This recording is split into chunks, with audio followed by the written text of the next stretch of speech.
sambutan sekaligus membuka. Tapi di akhir dari sambutan Bapak nanti ada sesi Bapak bertiga menyapa relawan, sekaligus sebagai spirit motivasi bagi mereka untuk bekerja di apa acara. Demikian yang saya sampaikan.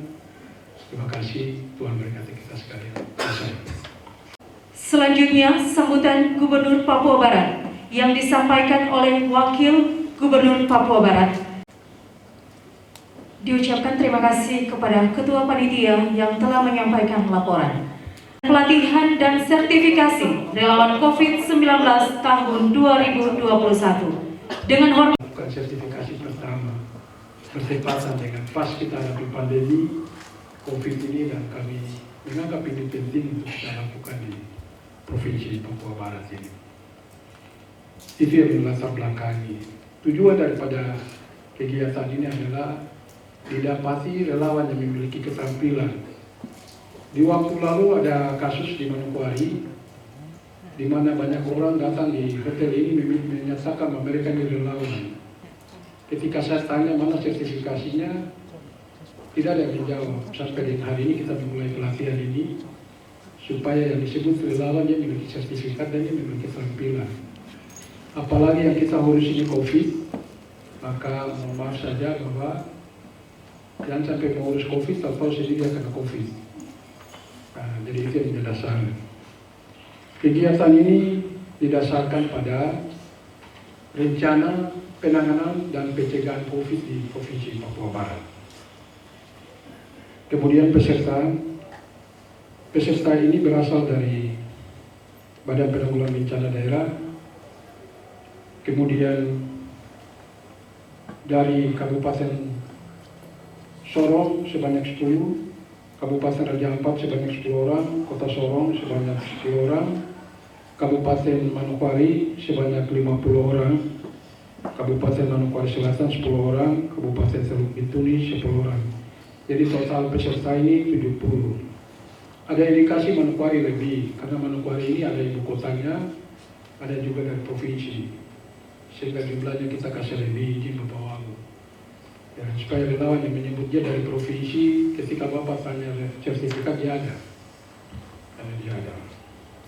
Waktu pelaksanaan kegiatan ini dimulai hari ini dan dijadwalkan selama 3 hari, berlangsung di Hotel Swiss Palace ini, kemudian di Hotel Vega Sorong. Hari ini kita awali dengan pembukaan secara virtual dan pelaksanaan besok dan selanjutnya dilakukan secara full board, pertemuan tatap muka langsung. Narasumber yang terlibat dalam proses pelatihan ini adalah dari Badan Nasional Pusat Pendidikan dan Pelatihan Badan Nasional Penanggulangan Bencana Negara Kesatuan Republik Indonesia, dari unsur dinas terkait kesehatan di provinsi, kemudian di kabupaten kota kita libatkan dalam pelatihan ini sebagai narasumber. Kemudian pembiayaan ini berasal dari infografis yang setiap hari dipublish oleh gugus tugas COVID-19, maka angka kasus positif juga angka pasien terpapar yang dinyatakan sembuh itu mengalami fluktuatif atau mengalami fluktuasi dari hari ke hari. Terkadang angka kesembuhannya lebih tinggi dari angka kasus positif yang terpapar hari itu, tetapi juga terkadang angka terpaparnya lebih tinggi dari angka kesembuhan. Tentu ini kondisi real yang setiap hari masih terjadi di Papua Barat. Oleh karena itu tentu ini membutuhkan perhatian dan kesungguhan dari pemerintah, dan tentu juga butuh dukungan dari seluruh stakeholder masyarakat. Dan oleh karena itu kami menyampaikan penghargaan dan terima kasih yang setinggi-tingginya kepada para relawan yang telah mendaftarkan diri untuk mengikuti pelatihan dan sertifikasi yang pembukaannya kita lakukan secara bersama-sama ini. Bapak Ibu dan saudara-saudara sekalian, secara geografis Indonesia merupakan negara yang rawan bencana alam seperti gempa bumi, gunung meletus, tsunami, banjir. Bahkan kalau kita lihat di beberapa daerah, belum lama ini, mulai dari gunung meletus, banjir, kemudian macam-macam. Ada kejadian yang luar biasa. Kita bersyukur karena di Papua Barat yang kita hadapi adalah pandemi COVID ini. Oleh karena itu barangkali kita terus bersyukur dan mari sama-sama kita bergandengan tangan untuk memerangi atau memutus mata rantai penyebarannya, supaya jika kita bisa mengendalikan, aktivitas kita juga bisa kembali normal. Dan tentu dengan aktivitas yang normal itu pertumbuhan ekonomi juga akan menjadi lebih baik, dan seluruh proses sosialisasi kita atau aktivitas sosial kita itu bisa kembali berjalan seperti sebelum terjadi pandemi ini. Begitu banyak kejadian sebagaimana tadi kami sebutkan, dan sudah 1 tahun ini kita juga dihadapkan dengan pandemi COVID-19 yang tidak hanya melanda bangsa dan negara kita Indonesia, tetapi juga melanda dunia internasional. Oleh karena itu upaya penanggulangannya masih terus harus kita lakukan, dan meskipun hasilnya belum memadai, tetapi dampak atau laju penyebarannya itu benar-benar bisa kita rasakan, bisa kita kendalikan. Dan tentu oleh karena itu sekali lagi upaya kita atau upaya pemerintah itu tidak pernah kendul. Kita terus atau kita tidak berpuas diri ketika di awal-awal pandemi ini begitu banyak aktivitas kita yang terhenti. Kegiatan bongkar muat di pelabuhan, kegiatan atau rute kapal putih yang selalu menyinggahi seluruh daerah kemudian terhenti. Di beberapa tempat itu aktivitas penerbangan juga harus dibatasi bahkan terhenti. Lalu pada tahap selanjutnya ada upaya pelonggaran sedikit demi sedikit, dan saat ini kalau kita perhatikan sebetulnya sudah semakin lebih baik. Tetapi ini bukan berarti pandemi ini sudah selesai, ini bukan berarti kemudian kita kendurkan semangat kita untuk patuh kepada protokol kesehatan. Dan kemudian begitu juga bukan berarti kita mengendorkan upaya-upaya kita untuk bagaimana memerangi pandemi COVID-19 ini. Tetapi justru semakin kita kencangkan agar jika nanti trennya itu menuju atau menunjukkan penurunan, kita harapkan terus tren itu bisa terus kita pertahankan. Jadi kalau tadi saya sebut, jika melihat update daripada gugus tugas yang terus masih fluktuatif, kalau kita baca yang kemarin dengan hari ini, kemarin itu angkanya angka positifnya itu berkurang, ke hari ini naik, nanti besok tidak tahu seperti apa lagi.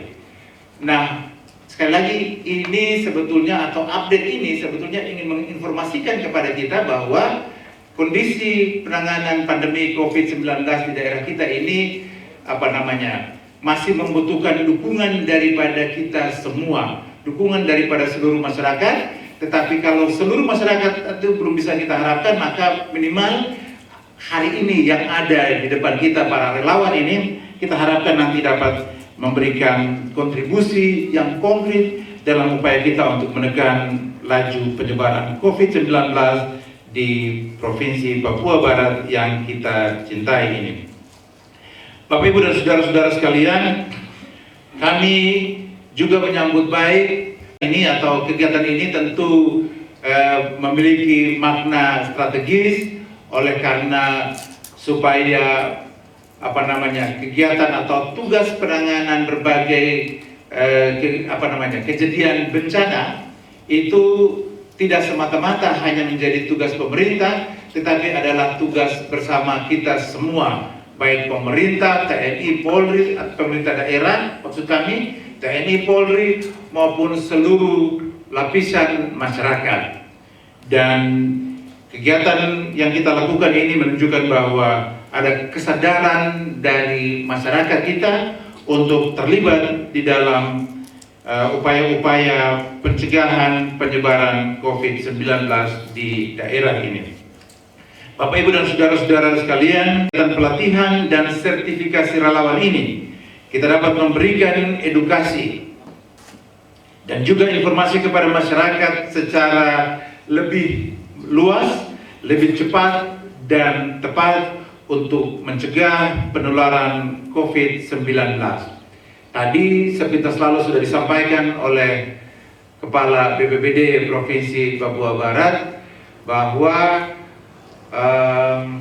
ini tugas kita bersama, tetapi supaya tugas kita ini benar-benar berfokus, tugas kita ini bisa benar-benar memiliki dampak yang signifikan, maka kita mesti mempunyai keahlian, atau kalau bukan keahlian, kita punya pengetahuan tentang bagaimana penanganan COVID-19 secara tepat gitu. Maka pelatihan ini adalah upaya untuk memberikan pemahaman, upaya untuk memberikan pengetahuan bagaimana penanganan COVID-19 itu jika terjadi di sekitar kita. Nah, Bapak, Ibu, dan saudara-saudara sekalian, mengingat setiap kejadian bencana, masyarakat tentu yang akan menjadi korban dan sekaligus yang memberikan pertolongan pertama terhadap korban. Oleh karena itu, diperlukan penguatan dan peningkatan kesiapsiagaan masyarakat dalam upaya penanggulangan bencana, dan agar menjadi relawan yang handal, memiliki kompetensi, pengetahuan, sikap, dan keterampilan dalam penanggulangan bencana, maka pelatihan dasar relawan penanggulangan bencana berbasis kompetensi ini bertujuan agar relawan penanggulangan bencana mampu memahami gambaran umum mengenai penyelenggaraan penanggulangan bencana yang dimulai dari tahapan pra-bencana, saat bencana, sampai pada tahap pasca bencana. Dengan keberadaan relawan penanggulangan bencana, terlebih khusus relawan COVID-19 sebagai kekuatan sosial yang memiliki pengetahuan, sikap, dan keterampilan dengan berprinsip pada tanggap, tangkas, dan tangguh, baik pemerintah, masyarakat, dan dunia usaha. Bapak, Ibu, dan saudara-saudara sekalian, demikian beberapa hal yang dapat saya sampaikan pada kesempatan ini. Sekali lagi, saya mewakili Bapak Gubernur dan pemerintah Provinsi Papua Barat berharap agar seluruh peserta yang mengikuti kegiatan pelatihan dan sertifikasi ini dapat mengikuti kegiatan ini dengan baik, mengikuti seluruh materi-materi yang akan diberikan nanti dalam kegiatan ini dengan baik, dan memahami jika ada hal-hal yang perlu didalami, jika ada hal-hal yang belum jelas yang perlu ditanyakan, tanya sampai tuntas, tanya sampai mengerti, bukan hanya dari sisi teori atau materi-materi yang didapat, tapi juga praktek-praktek untuk penanganan itu sendiri di lapangan kira-kira seperti apa, supaya jangan sampai seperti tadi yang Pak Derek, Kepala BPBD, sampaikan, jangan sampai kita tangani, kita bantu orang, habis itu balik kita sendiri yang terkena dampaknya. Oleh karena itu, sekali lagi ikuti semua materi yang di kegiatan pelatihan dan sertifikasi bagi relawan COVID-19 di Papua Barat secara resmi saya nyatakan dibuka.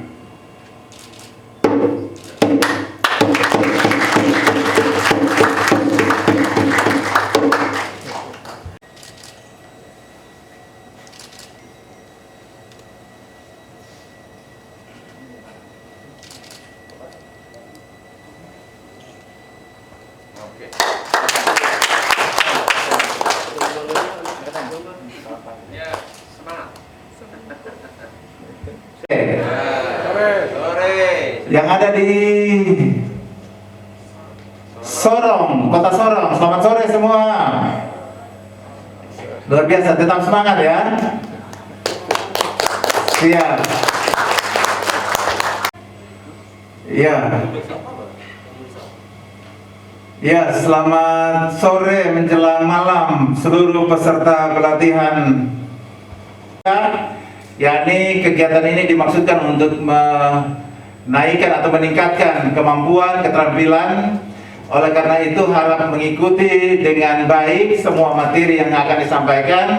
Dan sekali lagi, kalau ada hal-hal yang belum terlalu jelas dari penyampaian materi itu, bisa didalami, ditanyakan sampai sejelas-jelasnya, agar nanti tidak menjadi persoalan pada saat nanti ada di tengah-tengah masyarakat atau di lapangan ketika bertemu dengan kejadian-kejadian real di lapangan nanti. Nama budaya yang kami hormati Bapak Wakil Gubernur, Bapak Kapolda Papua Barat, kemudian akan kegiatan pembukaan, pelatihan, dan sertifikasi relawan COVID-19.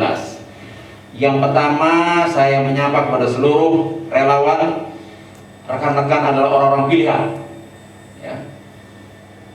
Para relawan adalah orang-orang yang ditunjuk ya, untuk menjadi pionir, ya, leader, untuk mengajak masyarakat kita.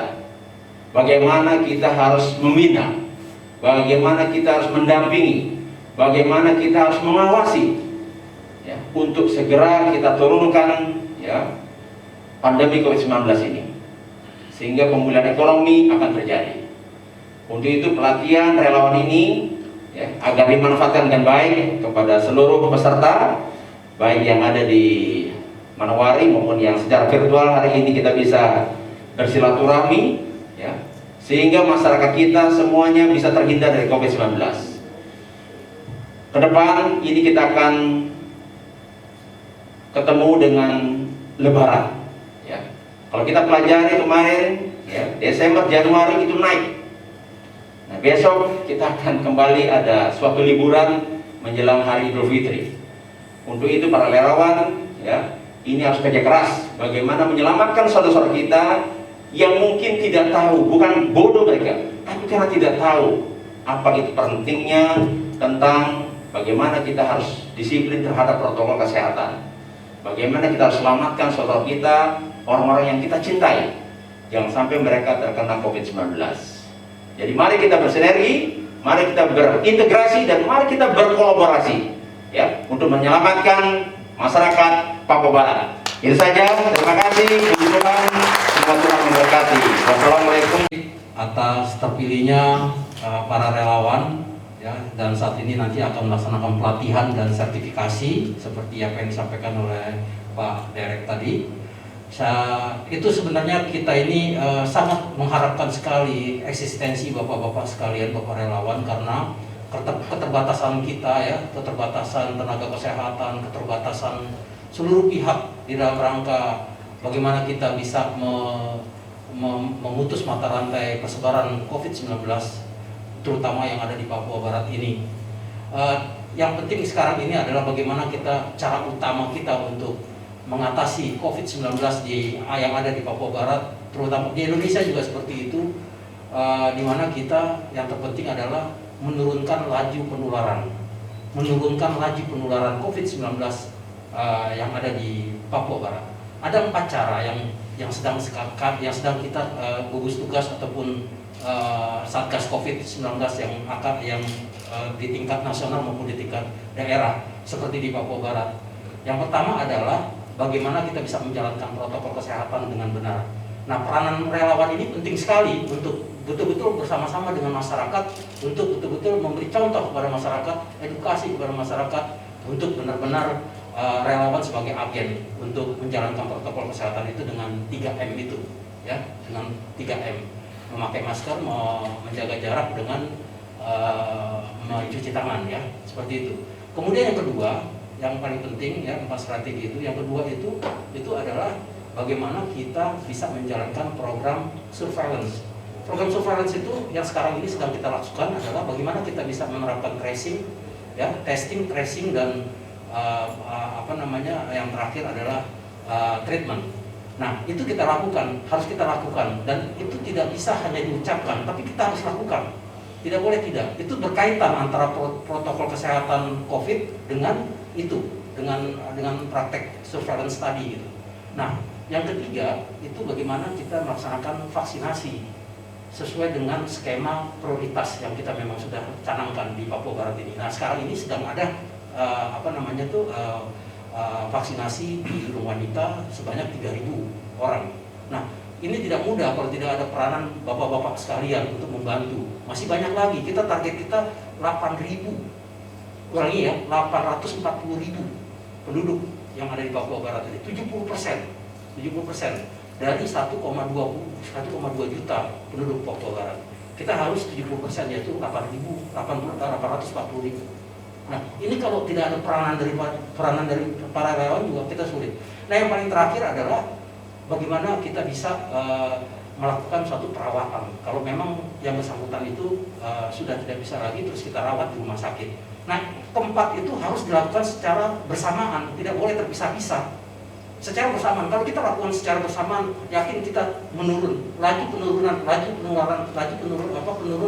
penularan itu akan jauh ke bawah. Sekarang ini yang aktif itu ada 540. Kita percaya kalau ini kita terapkan pasti akan turun. Angka sembuh kita tinggi 91,5, tapi kita tidak bisa terlena dengan angka sembuh. Kita harus menurunkan laju penularan itu yang paling penting. Nah yang paling terakhir ini juga penting, tidak pernah kita sebutkan ini, bagaimana kita bisa mengatasi masalah limbah COVID itu. Yang terakhir itu limbah COVID itu penting untuk kita atasi. Jangan sampai limbah COVID itu berseliweran kemana-mana, akhirnya siklusnya kembali lagi, terjangkit lagi, nanti orang-orang yang nggak terjangkit jadi terjangkit gitu. Nah ini penting sekali relawan. Jadi saya sangat menyambut baik bagaimana relawan nanti bisa dilatih dan mohon didengarkan, dan mudah-mudahan relawan bisa siap pakai dan bisa membantu kami dari Satgas ya untuk bisa menurunkan laju penularan itu. Saya rasa itu. Terima kasih atas perhatiannya.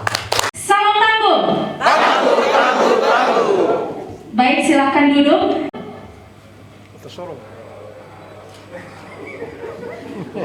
Sekali lagi ya dengan semangat. Luar biasa. Mari kita berikan aplaus untuk kita.